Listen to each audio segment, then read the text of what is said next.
Setelah video kemarin rilis ya, di mana ada 3 sektor yang berdasarkan data dari OJK, hanya 3 sektor yang mengalami kenaikan laba yang signifikan di semester 1. Salah satunya ada sektor kesehatan. Nah, setelah kita cek kemarin, di video kemarin, di mana Siloam atau kode saham Silo ini labanya naik ratusan persen. Nah, ini di video ini akan saya bahas ya, apa yang membuat labanya menaik segitunya. Jadi tentang analisa fundamental dari Silo. Check this out. Saya tag video ini di tanggal 7 September jam 9.40 atau market masih berlangsung. Ini adalah tampilan dari website Siloam Hospital ya, dimana mereka ternyata masih ada paket tes COVID-19, terus ada Siloam at home. Jadi ini nggak usah datang ke rumah sakit ya. Terus ada konsultasi lewat online, terus lewat aplikasi My Siloam gitu ya. Ini salah satu rumah sakit besar dan juga internasional ya, bahkan ya. Ini salah satu rumah sakit terbaik menurut saya yang ada di Indonesia gitu. Oke, kita lihat ya kemarin itu kondisinya saat ini deh. Saat ini Silo ini PI-nya di 24, PBV-nya ada di angka 3,42 gitu. Kalau kita cek di Silo di Indo Premier ya, Siloam ya, secara laporan keuangan untuk fundamentalnya kita lihat. Nah, PBV-nya dan PBV-nya sekarang 3,23 ya. Jadi ini masih mahal dibandingkan historinya. Dan secara PR-nya pun juga ini bisa dikatakan, malah kalau PR-nya ini murah termasuk ya, bandingkan sebelum bahkan sempat ke 75 gitu. Oke, kita bahas ya kenapa kok labanya bisa naik sesignifikan itu gitu. Saat saya tag ini harganya masih di 1890, atau secara year to date udah naik 50%. Jadi sejak awal tahun udah naik 50%. Wow. Oke, ini laporan keuangannya Silo, di mana Siloam ini asetnya ada di angka ini juta, ini dalam juta ya, 10T, 10,4 tepatnya, naik. Kalau dari kasnya sendiri turun ya, sebelumnya ada 1T, sekarang hanya 700M. Kalau kita cek kasnya seperti biasa, kas kita hitung. Kasnya ini totalnya ada 700 ya tadi ya. Dalam bentuk deposito ini hanya 33M, sisanya berarti dalam bentuk kas. Oke, rupiah paling banyak 519 gitu. Tuh sih. Jadi mayoritas berada di kas ya. Berarti ada kebutuhan-kebutuhan yang mungkin jikalau mendesak itu cepat diambilnya ya. Oke, mereka liabilitasnya ya, hutangnya ya. Pinjaman, utang bank jangka pendek mereka ada 500M. Ada 500M, cerukan ini juga 149, jadi bisa dikatakan 650 lah ya. Terus liabilitas keuangan jangka pendek lainnya ada 155 gitu. Kalau kita hitung 149 tambah 500 ditambah ini ya, liabilitas keuangan 155.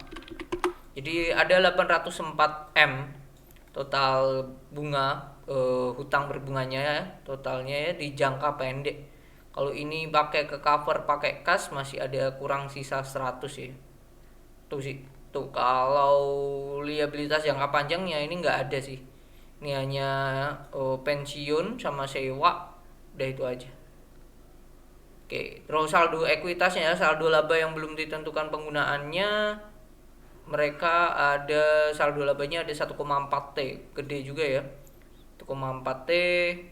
Jadi ini besar banget untuk ekuitasnya. Dan untuk kondisi harga sekarang ya, untuk sekarang Siloam market cap di angka 24,7 triliun ya.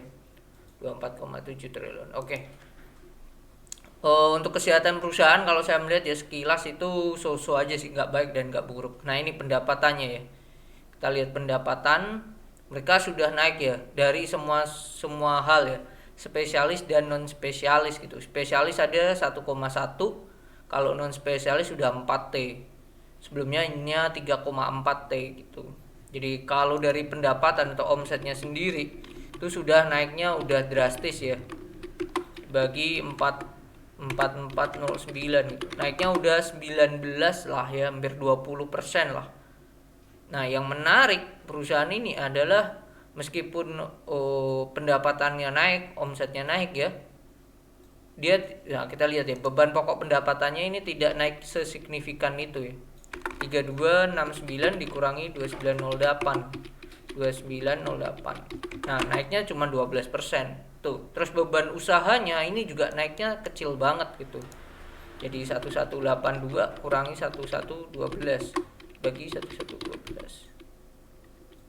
Nah, ini hanya naik 6% gitu. Kecil banget. Jadi bisa dikatakan dari sini aja mereka berhasil menekan ya bebannya, yang membuat laba usahanya mereka tetap naik drastis gitu. Nah, kalau kita dilihat di laba usahanya ya, atau operating profitnya ya, mereka sudah naik sebesar 100% lebih, 127% ini. Ini hal yang bagus banget sih untuk perusahaan. Dari sini aja sudah kelihatan ya. Udah kelihatan kenapa net profitnya naik gede gitu. Nah, kita cek di pendapatan deh. Apakah di breakdown lagi pendapatannya di note. Oke, ini beban pokok pendapatan. Nah, ini pendapatannya ya. Dibagi menjadi dua, rawat jalan dan rawat inap. Kalau tadi di atas spesialis dan non spesialis, paling gede tetap non spesialis ya. Di sini kelihatan ya bahwa rawat inap ini dan rawat jalan tidak memiliki perbedaan yang signifikan gitu dari total omsetnya. Rawat inap dia total pendapatannya 3T. Oke, 3T.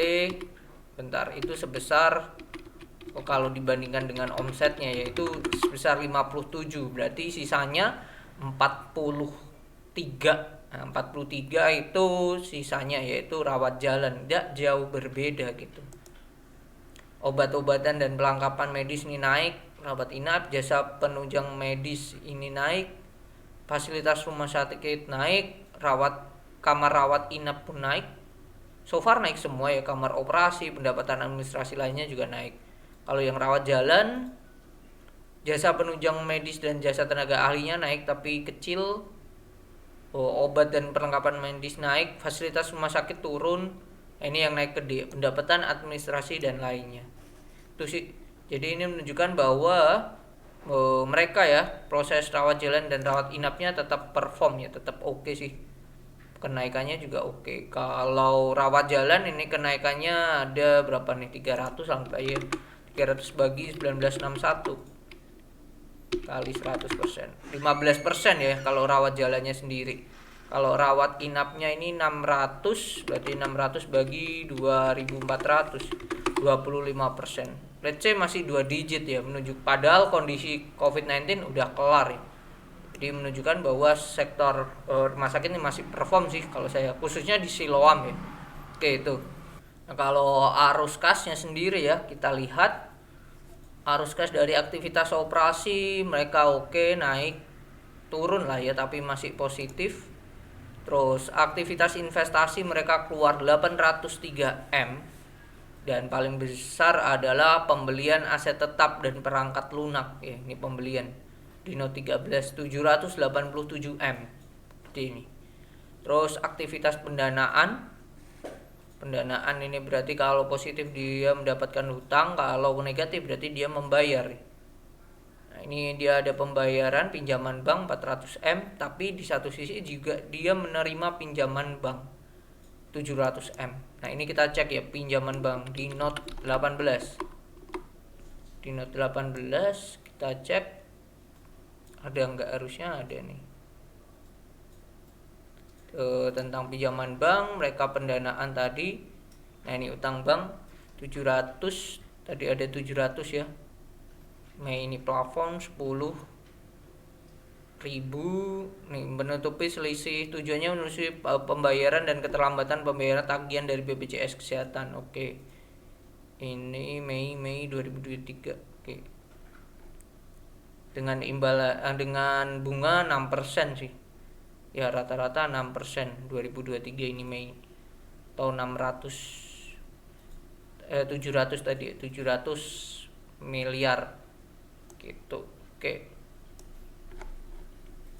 BPJS BPJS Kesehatan ya. Oke, so far oke. Yang membuat kas dan setara kasnya ya di akhir tahun itu kalau dibandingkan tahun lalu ya turun sih, turun turun ya, totalnya juga turun itu sih. Oke, terutama ya ini tadi ya yang membuat ya mereka membeli ini aset tetap, pembelian ya. Pembelian aset tetap di Note 13. Jadi itu untuk Siloam. Oke, untuk Silo kondisi sekarang 1895 market cap sekarang ini menurut saya harganya ya so-so sih. Nggak bisa dikatakan murah, nggak bisa dikatakan mahal gitu. Cuman ini kita lihat ya grafik selanjutnya ya, kalau mereka bisa stay di 200, ini labanya sudah sangat jauh di atas tahun lalu gitu. Kondisi sekarang labanya itu udah di angka tadi 500 ya. 254 504 tambah 400 let's say. Udah 904 tahun lalu itu di 696. Bagi 696 udah naik 30%. Hal yang oke, positif banget. Padahal kondisi pandemi udah kelar itu. Saat pandemi pun 2021 674 ya.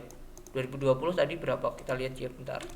Kita lihat di 2020. Di sini untuk labanya di 2020 revenue-nya. Nah, ini 2020 ada di 7 triliun revenue-nya. Oke, net profit-nya ini 116 ya. 2020, 2022 ini puncaknya 696. Jadi harusnya sangatlah bisa ya laba perusahaan tahun ini melampaui tahun lalu. Itu sih untuk si Silo. Menurut saya kesimpulannya untuk Silo kondisinya ya masih bisa growth, bahkan meskipun kondisi pandemi sudah berakhir, berarti hal yang positif untuk sektor kesehatan khususnya. Jadi khususnya ke Silo maksudnya. Jadi tapi kondisi sekarang ya harganya ya 1890, menurut saya harga wajarnya ya di angka 1950 atau 2000 make sense. Jadi kondisi sekarang saya mengatakan nggak murah dan nggak mahal sih, so-so aja, biasa aja gitu untuk Silo gitu. Cuman labanya saya bisa katakan tahun ini pasti di atas dari tahun lalu. Oke, mungkin itu ya view saya atau insight saya, pandangan saya tentang Silo. Bagaimana menurut Bapak Ibu dan teman-teman? Kalau berbeda boleh tulis di kolom komentar. Oke, mungkin itu. Semoga bermanfaat dan sampai jumpa di video selanjutnya. Bye bye.